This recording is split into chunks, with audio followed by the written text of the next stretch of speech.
So in the beginning of the film, we viewers see a lady who is running away from someone. While running, this lady breaks the ground through a tunnel. But before she can escape completely, a massive man attacks this lady. Before the end, the lady cries and screams that she does not want to die again. From here the scene changes and focuses on a girl named Clover who along with her friends went on a road trip to find her sister Melanie. Apart from Clover, there was Max who was Clover's ex-boyfriend. Then there were two girls named Nina and Megan. Also there was Nina's boyfriend Abe, and these people were in Abe's car. From their conversation, we understand that after Clover's mother's death, Clover's sister Melanie left her and since then she is missing. However, Melanie did send a video to Clover in which we can see a shop named Hardly, and that is the same shop that Clover and her friends have located. Now here I will tell you a little about the dynamics between everyone. Like Max wanted to become Clover's boyfriend again. Then Nina keeps changing her partner every 3 months, and this partner is sometimes a boy, sometimes a girl. However, Nina's friends have always been Clover, Megan and Max. And this tells us that now there is a new member in their group. Megan is a bit psychic where she believes in positive and negative vibes. Also there was some tension between Clover and her sister Melanie. But now Clover is looking for her sister Melanie. Another thing is that by watching Melanie's video, we viewers clearly understand that the girl who ended up in the first scene was none other than Millie. Anyways, Clover goes inside the shop where she meets a shopkeeper named Hill, and Hill tells her that there is a mining town named Glore Valley a little ahead from here and many people go missing there. So if Millen came till here, then it is quite possible that she must have gone missing in Glore Valley. Hearing this, Clover and the rest of them leave for Glore Valley in the car, and it was raining heavily on the way. Due to this everyone was worried. But suddenly they reach an area where there was a visitor center and it was not raining in that particular area.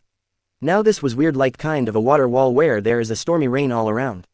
But there is one spot or area where it is not raining at all.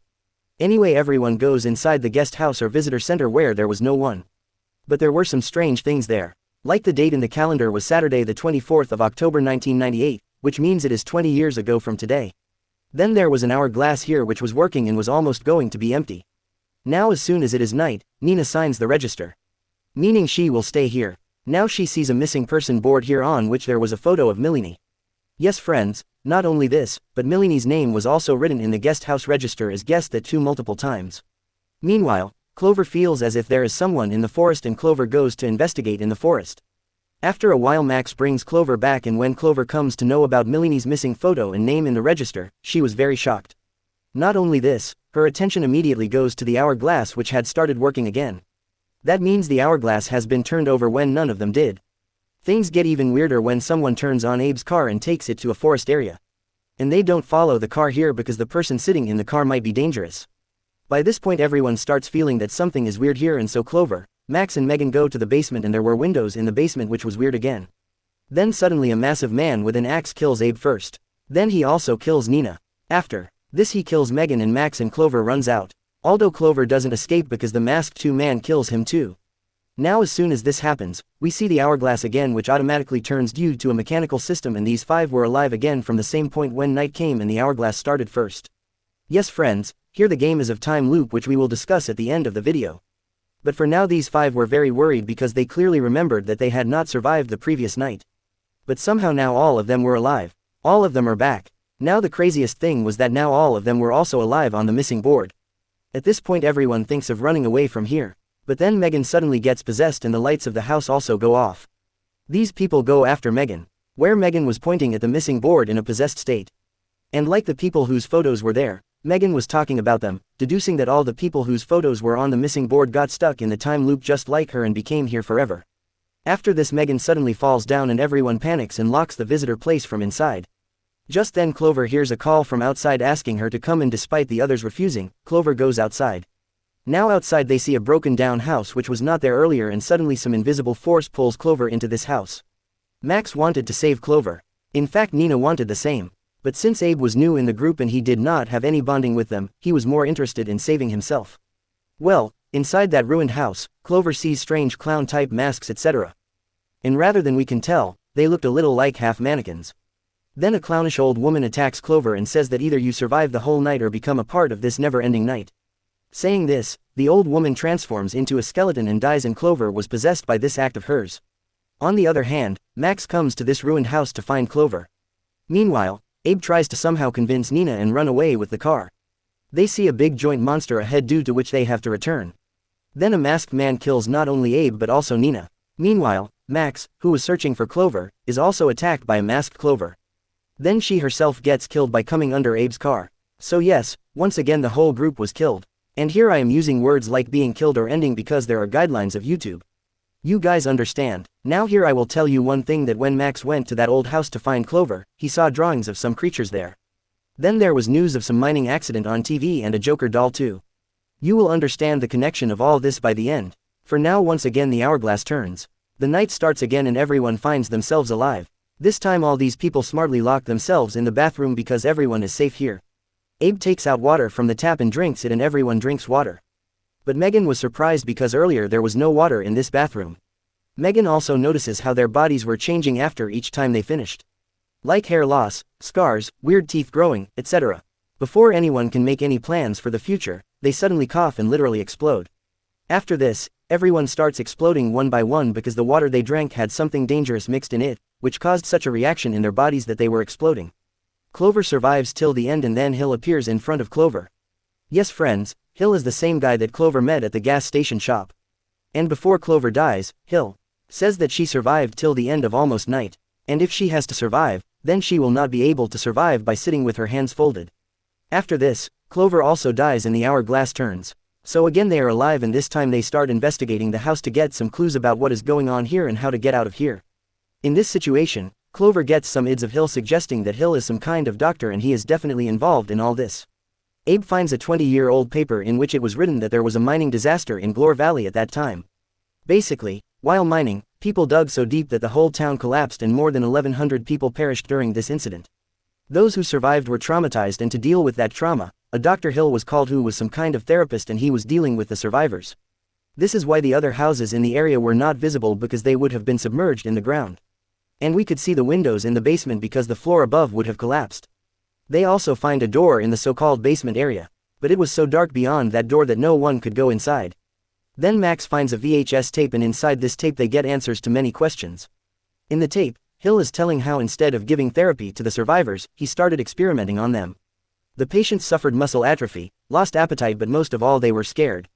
Very scared. This worked for Hill because the survivors had the trauma of the mining disaster, and the same trauma was passed on to the visitors. In short, the more people lived with this fear, they turned into a kind of monster, and finally they became a strange creature which we can call Wendigo. So Wendigos are creatures which were humans. Then they died in 13 nights and finally transformed due to fear. So, if we see, these 5 people will also become Wendigos. If these people die 13 times. In fact, in the register of this place, all the names of the people written in it were written 13 times. Depicting that if you cannot get out of this place before the 13th time is over, then you will be stuck here forever as Wendigo. So now you must be understanding why the clowns were visible on the mining news being shown on TV, or why some strange creatures were drawn on the pages. Mostly it was Hill's experiment. So yes, everyone gets upset after hearing all this, and Clover asks Hill to meet her face to face. On this, Hill says that if Clover comes alone then it is possible, and if Clover is ready to sacrifice herself then Hill will leave the other 4.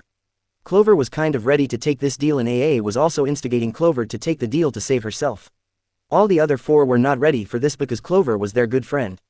Still Clover goes alone into the forest, where someone drags her after getting trapped in a bear trap. On the other hand, everyone is angry at Abe because he was behaving very selfishly. Then they wanted the loop to start again.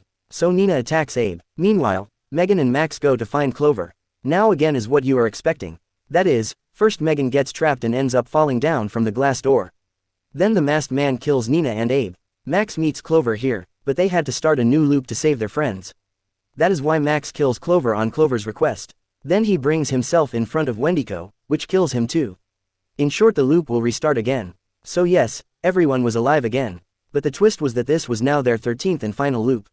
Yes friends, you must be wondering how this happened. So let me tell you that they actually did not remember how many times the loop had restarted. That means, whatever is happening with them, the game ending has already happened 13 times, or this is the 13th time. And they come to know this by looking at the register where Nina had signed 13 times. Deducting that this is their final loop before they turn into Wendigo. Now many changes had come in the bodies of Abe and the others, and here Abe had many recordings in his phone in which they could see how they ended in different loops. In fact, many more houses were now visible outside the house. Then they notice that Megan is not with them, and Abe guesses that maybe Megan must have survived. They check a video on their phone where they find a video made by Megan, and she actually escaped from the hill and went into the dark basement door. Then what? And the four start going through that door into the dark tunnels so that they can confront the hill and escape from here. All of them start walking on Megan's path, where they have to fight with the Wendigos. But somehow everyone was moving forward while escaping. In fact, some mass people also attack them by surprise, and in this attack Clover gets separated from the others. Here Clover now sees her sister Melanie. But as a Wendigo, and Clover has to kill Melanie even though she does not want to, because she had become a Wendigo and Clover had to save herself too. Then Glover finally finds Megan, who is trapped in a room, and a chained Wendigo is slowly breaking free to kill Megan. On the other hand, Nina and Max are fighting the Wendigo together and trying to save themselves. Now Clover runs to Hill's office and Hill also arrives there. Clover confronts Hill and Hill reveals that he is doing experiments and the creatures they have seen are part manifestations of Clover's depression and fear. Here we get to know a little more about Clover and how she is depressed in life. In fact, she has even tried to do wrong to herself twice. So yes, these monsters are real, but they do showcase human psyche, and in some way they are manifestations of our negative emotions, especially fear. In a way, this place is driven by people's fear and insecurity. Kind of like how Pennywise feeds on its victims. And these are the experiments Hill was doing, where he brought together people with trauma and every trauma site to create horrific scenarios where people get trapped and they turn into monsters like the Wendigo. During the 9 talks, Clover notices that poisonous water is dripping from the pipe above. Yes, the same water that made these people explode. Clover secretly drips it into Hill's teacup. Now as Hill drinks his tea while giving a speech, he explodes too. Yes friends, Clover then takes the keys and frees Megan, while the others dismantle the mass domain, and then everyone escapes through the tunnel together. Wendigos are chasing them, but this group comes to the end of the tunnel. And friends, this is the same point where we saw Melanie coming during the first scene. At the end, they come out of the tunnel on time. And as soon as the hourglass ends and the sun rises, they understand that they have finally escaped the time loop. Now the group free from the time loop celebrates its victory and drives away from this place. That is, they leave from here. In the ending scene of the movie, we are shown the same room where there were many surveillance screens of the same place.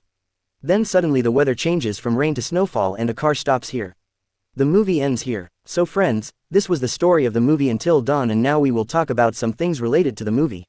So, first of all, if we talk about the ending, then the snow scene in the end shows a change. When everyone is saved after breaking the time loop and the hourglass ends, then the snow scene shows that the group has got rid of the time loop.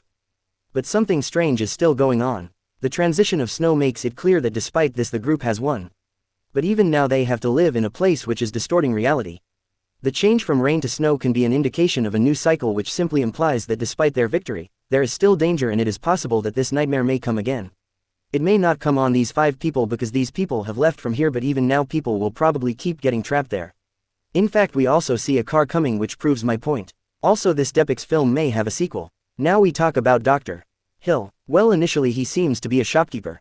But actually he is experimenting on survivors. The purpose of his experiments was not to heal them but to exploit their emotional scars and turn them into monsters. Hill's mind understands that by manipulating people's fear and trauma they can be turned into physical monsters, i.e. Wendigos. These creatures represent people's deepest fears. Hill's experiment was not just psychological but also to convert emotional trauma into physical form. Its purpose was to break people more psychologically. In short, Hill was pure evil. The time loop shown in the film was the result of Dr. Hill's experiments. Hill's purpose was to exploit the survivors' fear and trauma and put them in a loop where they would experience the ending over and over again. When the group reaches the visitor center, we see the hourglass that controls time, kind of like it's time to reverse, and the groove returns to the same night again. This time loop is caused by Hill's experiments in which the victim's fear and trauma continuously trap them. Now what is the system of ending 13 times? Well, Hill believed that this cycle should be created to increase the fear and trauma. Every time the group ends, changes start taking place in their bodies and minds. Like hair fall, scars and weird physical changes. All this was indicating that they can transform into Wendigo, and if this thing is repeated 13 times.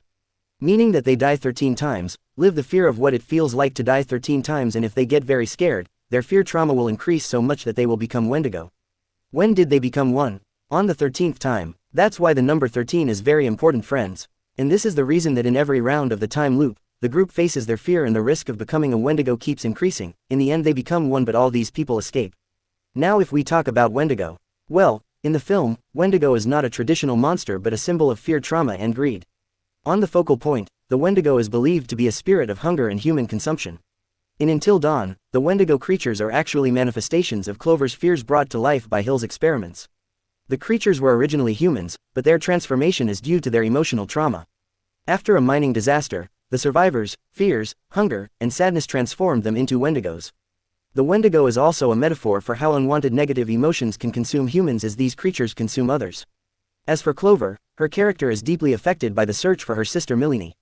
However, Clover and Milene's relationship is not as good as we see in the film, especially after their mother died. But at the end of the day, they were sisters and cared for each other. This trauma is the central theme of the film and influences Clover's decisions. Her guilt and unresolved issues with her sister become her vulnerability, and Hill exploits that. Clover's journey is not just about survival, but about facing her inner fears and insecurities. The horrors she faces are physical manifestations of her trauma. The film shows how emotional scars, if left untouched, can turn into some monsters like Wendigo creatures. Now this was about the story of the film, but I also told you in the beginning that this film is inspired by a game called Until Dawn. There are some creative changes in both the movies which make it a cinematic and self-contained story. Self-content means you don't need to play the game to understand the story of this film. You must have understood from my explanation. In both the films, in the game, a group of friends go to an isolated place and face the creatures, and in the game, players control the story with their decisions. In fact, you can even ditch people there. But this did not happen in the movie. So yes, we can say that this aspect has become a bit loose in the movie, but psychological horror and time loop mechanics have been shown well. The setting of Wendigo Crutches and Mountain Lodge has been taken from the game itself. But in the movie, Hill's role is bigger and the interaction of the characters has been made a little more complex. For example, in the movie, Hill appears as a manipulator. Whereas in the game, he was a background character. Wendigo Crutches were linked to the mining disaster in the game as well, but in the movie, Hill's experiments more directly create those creatures. Then the butterfly effect system in the game, where the outcome of the story changed due to the player's decision, has not been shown in the movie in that way but through time loop and repetition. Basically, the core idea of Huo Jin Euro Lien He game has been taken in the movie. But then the visual form and the narrative of the movie have been changed a little. So yes, the core is the same but the story is a little different. It is independent, and I think it was a good one. So this was my explanation about Till Dawn movie. Here, I have told you everything. Still, if I have missed something then please write in the comments. Also, if you like the video then please like and share it. And if you are new on the channel then please subscribe to us because we keep bringing such videos on our channel. Peace.